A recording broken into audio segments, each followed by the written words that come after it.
Good morning. I'm Adam Laxalt. I am a former Navy and Iraq veteran and the former top law enforcement officer of this state. I care deeply about both the rule of law and voter integrity, like the rest of Nevadans and Americans. And we warned for the last few weeks that we could end up in a situation where Nevada decides the fate of the presidency. We warned that the Democrats changed this election system. They gave us mail-in ballots, and despite the fact that there are examples of thousands of ballots being mailed across this valley in trash cans, in apartment buildings, people getting as many as 18 ballots to their homes, we knew these rolls were unclean, and we were told that signatures would save us from all fraud.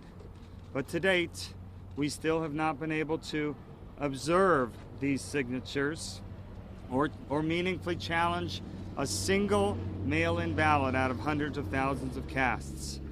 We firmly believe that there are many voters in this group of mail-in people that are not proper voters. In the last many days, we have received reports of many irregularities across the valley. We believe that there are dead voters that have been counted. We are also confident that there are thousands of people whose votes have been counted that have moved out of Clark County during the pandemic. Today, we have a voter, Jill Stokey, who was denied access to vote. She showed up to vote, and she was told someone had already cast her ballot, and she was denied the opportunity to vote. We are filing in federal district court here in Las Vegas. We're asking for emergency relief, a TRO, and injunctive relief. We're asking the judge due to all of these irregularities, to stop the counting of improper votes.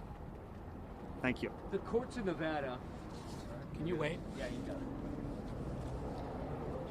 it. Look, the reality is that transparency is not political. So your name? Ballots are not automatically legal votes until they're checked. We are not being allowed to check.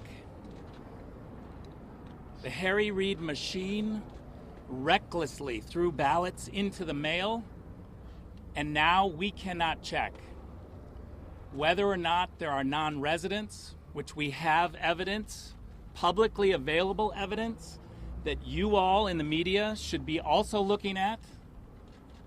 It's publicly available information that non-residents have voted. There is a 30-day residency requirement in the state of Nevada. If you haven't been in the state for 30 days, it is illegal to vote. Reporters have a responsibility. The fact is, we are filing this federal lawsuit to protect legal voters. It is unacceptable in this country to have illegal votes counted, and that is what's happening in the state of Nevada. We've asked Clark County for answers. They have no answers.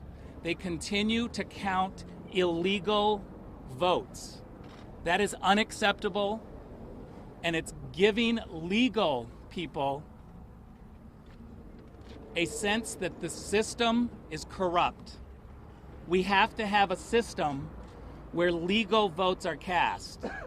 What the Harry Reid machine has done is throw out recklessly ballots, and now they don't want us to check those ballots, and we are seeing discrepancies all over.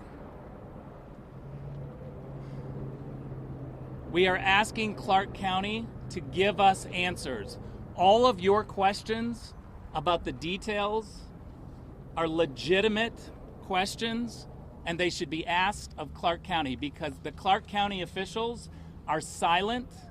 They are not giving us any answers, and they continue to count these illegal votes. Ballots versus legal votes. That's what we're talking about. It is unacceptable in this country. The presidency is literally in the breach. Listen, you're here to take in information, okay? We'll do your job. It's pretty easy. Do The president. Thank you all for turning out.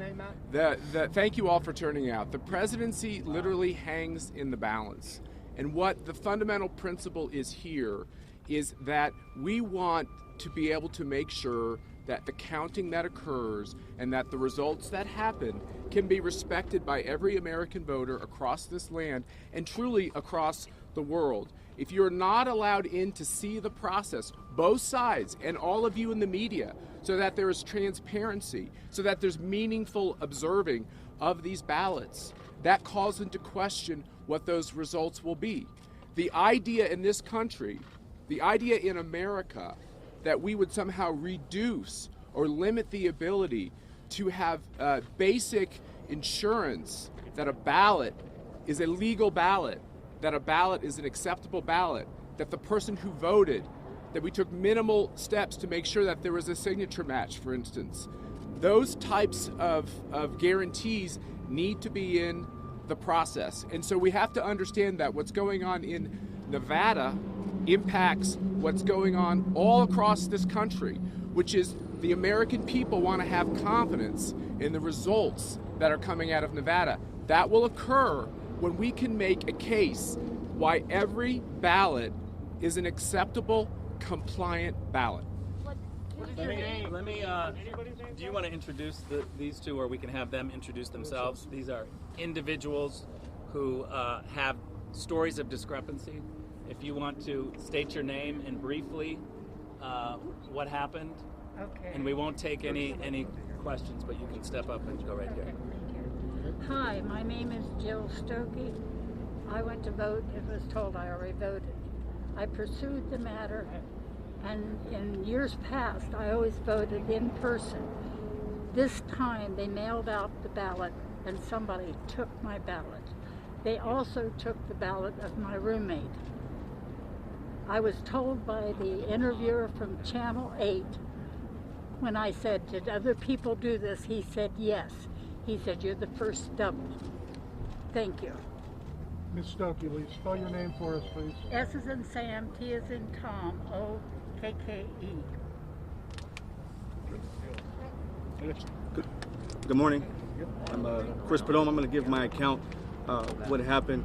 I was here, actually been here for quite a bit, and was here with members of the Trump campaign and came in a media capacity to obtain content information on election night, and unfortunately was stereotyped in that regard, and you can take for that what you may, and was not able to obtain any type of access by any means, and got a little bit, I guess you can say assertive or aggressive is the word, so to speak, and the question was asked at 1:30 in the morning, why are you here?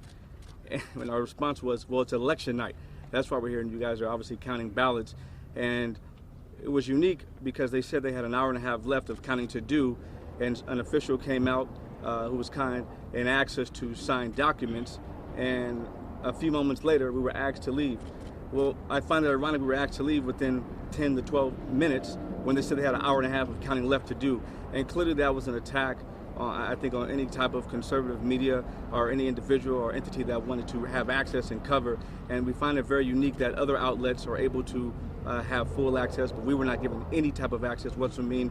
And they question the validity of my background, any type of media, any type of experience whatsoever. So that was my personal account, and that's it. So what media were you representing, Chris? Let me just say this. All of your questions are very good, and they should be asked of Clark County. We don't have access to the information. They are not giving us access to the ballots.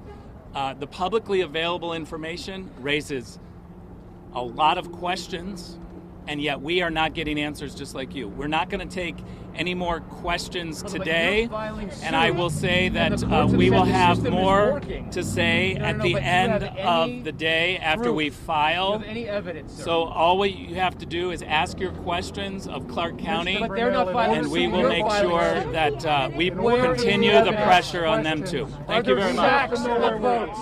You talked about the weekend, there are sacks of We votes. want Trump. We want Trump. We want Trump. We want Trump. We want Trump. What about We missing want ballots? Trump. What do we do with those? We want Trump. Right. I want two. He doesn't want to take photos of ABC your News. signs. Good. They know that. proof? Absolutely.